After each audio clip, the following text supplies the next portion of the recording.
Hi, everyone. My name is Liz. I write at a site called Chief Mom Officer, and I'm really excited today to be here to talk to you about teaching kids about money without boring them. So I have only 20 minutes, so I'm going to go through this relatively quickly, try to leave some time for questions. But luckily, there's nothing in the room after this as well, so if we want to chat, we'll have some time. A little bit about me. So as I said, my name is Liz, and I write at a site called Chief Mom Officer. I was the winner of the 2018 Family Finance Plutus Award, and I'm up for 2 awards this year for Family Finance and Best Series. I have 3 kids myself, hence the name of my site. So my 3 boys are 15, 12, and 4. And I've been a personal finance nerd for a really long time, so I've given a lot of thought to how do you teach kids about complicated topics like investing when, first you have to teach them important topics like how not to eat money when they're very small. So I really think a lot about how to teach my own children this, and I'm really excited to be here today to share this with you as well. So quick question before we get started though, how many people are here because you want to include this kind of information on your site or your podcast or your YouTube? Okay, great. And how many of you are here because you want to teach your own kids about this and you just want to learn it? Okay, I saw some hands go up for both, so that's great. All right. So when you're thinking about teaching kids about investing as a content creator, you want to think about who are you trying to reach, right? So for those of you who are here really to create content, your content will be different depending on if you're trying to reach the kids directly themselves or the other 2 pieces that are so important to reaching kids, which is their parents and their teachers, right? Because you can help any one of these 3 areas and still reach children. If you're reaching children directly, your content has to be a lot different for them to understand it and engage with it, etc., than if you're telling parents and teachers on how they should then go ahead and reach children, right? So you really want to think about who's your audience. Are you trying to reach all 3 to tell them who's reading your site, who's engaging with your content? Do you need to be addressing 2 of the 3 or all 3, depending on who's coming to your platform?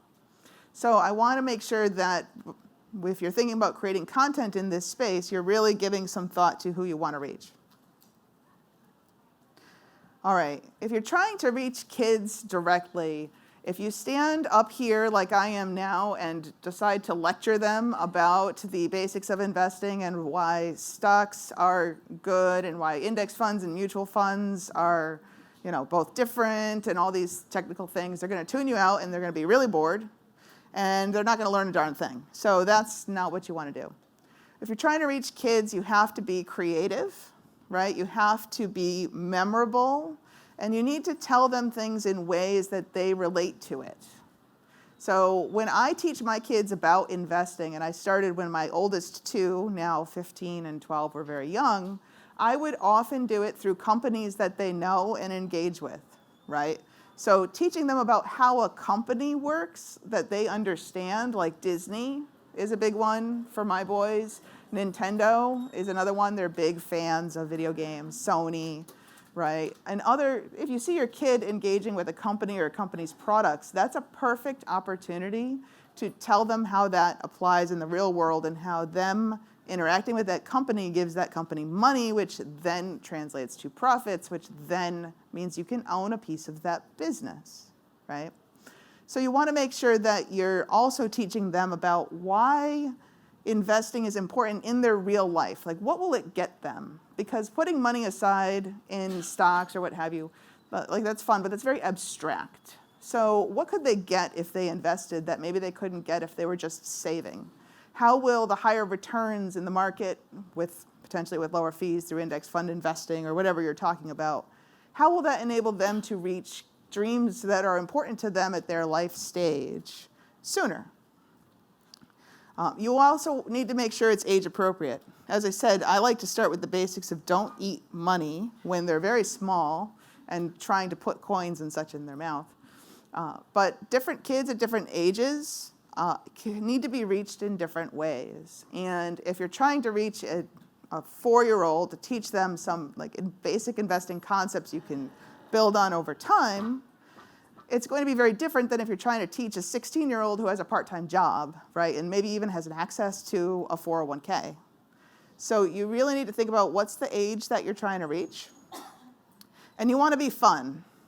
Now, if you're reaching parents and teachers, you could be a little less fun. But if you're trying to reach kids directly, you really want to be fun so that they're happy about this experience. They're not bored. They're not saying, oh my God, why am I listening to people drone on about this investing topic?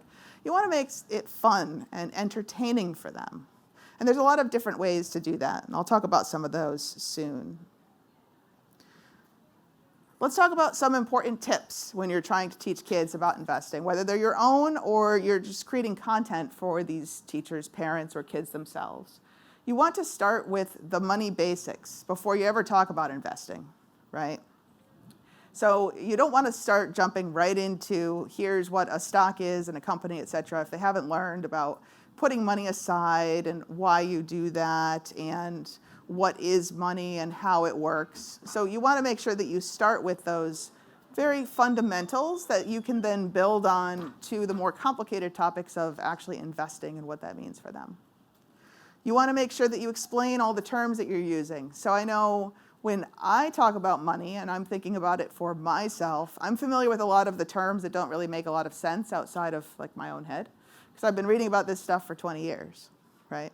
But when you're talking to a kid or even to a parent or teacher to try to reach a child, they might not understand all these terms that you're using. So you want to make sure that you explain any acronyms, you try to keep the content as simple and straightforward as you can, and you provide resources where they can learn more about some of the basic terminology that you might be using. If you're reaching kids that aren't your own, you need to remember that they all have a different home and school background when it comes to money. Now, if it's your own kids, you probably know what you've been teaching them and what you haven't, but if you're reaching a child, some of them have parents that'll talk to them a lot about money and personal finance and investing, and they may already come with a lot of knowledge, and other kids may have parents that have never invested, that don't know themselves what a stock is, that avoid the stock market, and that have never been taught it in school. Right, so when you're creating content for those kinds of children or parents or teachers, you want to make sure that you keep in mind that different backgrounds are going to have different needs. So you may need to create the same kind of content in different ways for those different sorts of backgrounds. I created a nice acronym because I like acronyms. They're a little easier to remember. But keep it simple, interesting, applicable, and actionable. When you're talking to a kid, you don't want to deal with abstract concepts that are complicated, that are boring, that they don't understand. They will just ignore you and go away and never think of what you did again. But if you keep things simple and straightforward, even for a complicated topic like investing, they're going to be more easily able to understand it and engage with it. When it's interesting, they're going to be, interested in the content. And you want to make sure it's applicable in their real world and that they can do something about the information that you're giving them. So if you're teaching, for example, when I wanted to teach my children about stocks, and we talked about what companies they like, and one liked Disney and one liked Nintendo, got them each one share of each company, right? So that was very actionable. So I could show them, hey, this is how I buy a share. And when you buy a new Nintendo game now, you own a little piece of that company. And so you're going to get a little bit of money back. Or you could buy less video games and then buy more shares of the company and make more money yourself. I talked a little bit already about the age groups and age ranges. Teaching with stories is really important when it comes to kids, right? So like I was talking about the Nintendo and the Disney. Well, when it comes to us as humans, we remember things better when they're told through the lens of a story. Right? That's why so many people like personal finance blogs or personal finance podcasts or YouTube content that's not just me standing here lecturing you about things, but I'm telling you about things through the lens of my personal story or someone else's story. I'm using maybe information from my own kids' lives to tell them about how that's applicable in the world of investing, to make it less abstract and make it so they're more likely to remember the information. And one last thing is to use different styles for different types of learners. So this is something that I think I'll say that I'm biased against, because I learn best by reading and writing. That's my personal thing. I love to read. I read very fast. I read a lot. So I like blogs, right? But there are 4 different types of learners in the world, and most of them are actually not the learners by reading and writing. Most of them learn best by hearing information, by repeating it back to the person that's telling it to them. They learn better by physical, like touch, playing games, things like that.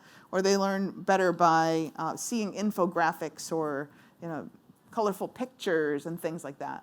So whether you're creating content on your own platform for this, or you're trying to reach your own kids, you want to think about if it's your own child, which type of learner are they, so you can engage with them in the way that they learn best. And if you're trying to reach kids in general, or parents or teachers, you want to provide information in all 4 forms if you possibly can. Something that's visual, where they can see it and picture it, something that they can hear and repeat back, something they can read and respond to, and something that, some written words.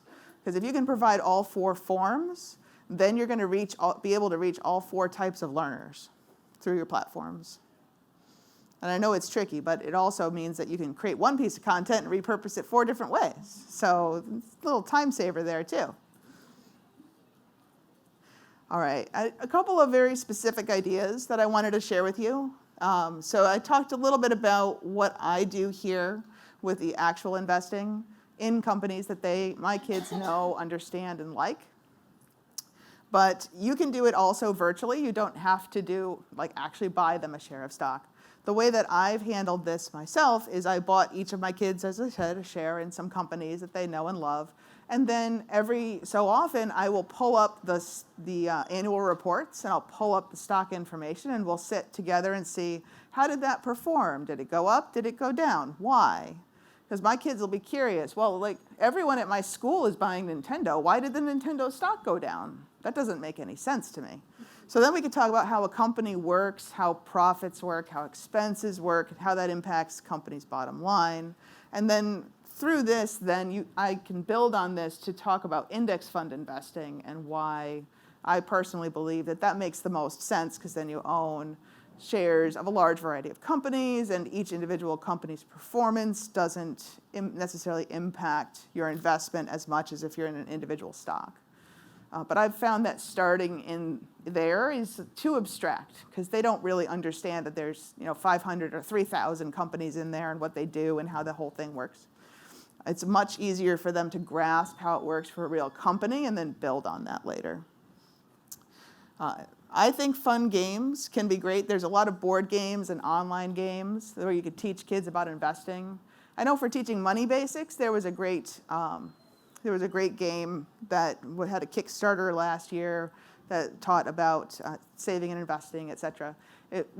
I have some resources at the end of this presentation, which will be available online as well, that link to some things that you can use either for your own kids, or you can link to it in your own content for games. As I said, money stories are really important. Investing stories drawn from your own life. You can draw them from your kids' lives, draw them from other people's lives that you hear about, to tell them about why investing makes sense, how it works, etc. So if you're, in the case of this, you could talk about maybe a kid who bought some stock in a company and that stock was worth a lot more at a later point in time. Or you can talk about your own experiences with investing. Perhaps you started later than you thought you should have, and when you're talking to your teenager and they're having a part-time job, you want to talk about how, if you had started at their age, what would your financial picture be, and how would that be different than what it is? Because it's really those personal stories, as I said, that they'll remember the most. Books can be a great resource. So you might want to read some books for yourself to get information to share with your kids. You may want to recommend some books as resources to teachers and parents. I find also when it comes to investing, it's most powerful to talk about compound interest. Now, there's a great YouTube video that I believe I've linked in the resources that actually shows that whole thing about the penny doubling every day for 30 days, it'll be $1 million. I think 32 days, it'll be $10 million, right? So that is much, like I've shown that to my kids, and they remember that. And they understand what compound interest is and how powerful it is over a long period of time through that video because they found it interesting. And online videos, my kids, my boys, and all their friends and everyone that I interact with that's their age, for the older two, they are obsessed with YouTube and videos. I'm seeing a lot of nodding. Okay. YouTube is a big thing, right? And videos in general are big. People love that engaging visual content. In terms of online videos, I like personally the Secret Millionaires Club by Warren Buffett has, I don't know how many of you have heard of that? All right, 5. So there's like 26 different webisodes about money and starting businesses and such for kids. So I showed that to my older two kids, and they loved all the videos, and they remember them. I tried to re-show it to them like, I don't know, a year ago or so. Oh, yeah, Mom, I already remember all that stuff. Come on. But YouTube content is powerful, and if you can create that, then you can have a bigger impact and a bigger chance of impacting children yourself. Or you can find YouTube content that you can embed in your site and recommend as resources to your readers or other people interacting with your site. Okay, and here's some resources that you can use. As I said, I linked to that. I'll find it looks like I'm missing the compound interest YouTube video, but if you search penny doubling on YouTube, you'll be able to find it. So I've linked these resources in the presentation, which you can access after the conference, I believe, from the site. I'm not sure of the specifics of how you get it, but I remember all prior years you can. And so you'll be able to click on these links, and you can also always email me, or you can find me on Twitter. I'm always on Twitter and Instagram, too. So you can feel free to email me or reach out to me through either of those, and I'll send you whatever I can. All right, so in 20 minutes, a little less than 20 minutes, I hope that I have given you some good tips on teaching kids about investing. If you remember nothing else, just remember to keep it as simple as you can, reach kids where they are, keep it interesting, engaging, reach those different types of learners, keep it actionable so that there's something they can do with this information that'll help them remember it, and keep it applicable to their actual lives as much as possible, because then they will be better able to absorb it and they will be more likely to actually use it in their real life. That's the end of the prepared talk, so I want to thank everyone very much for coming.